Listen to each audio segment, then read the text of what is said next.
on the special occasion of Mahasivaratri, all the Brahmakumari centers are organizing Shivaum Nanum, a meditation program in which one can experience deep peace and divinity in a few minutes.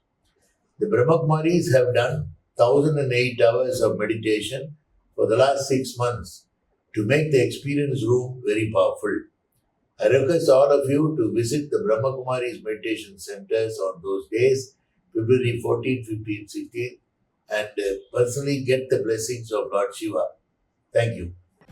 இந்த மகா சிவராத்திரிக்கு சிவனின் அன்பை அமைதியான சூழலில் அனுபவம் செய்ய 1008 மணி நேரம் தியான சக்தியால் நிரம்ப பெற்ற 120க்கும் மேற்பட்ட தமிழகம் முழுவதும் உள்ள பிரம்மா குமாரிகள் தியான நிலையங்களுக்கு பிப்ரவரி 14, 15 மற்றும் 16 தேதிகளில் வருகை தந்து ஆன்மீக அனுபவம் பெற அன்புடன் அழைக்கிறோம். இலவசமாக உங்கள் பெயரை பதிவு செய்து கொள்ளவும்.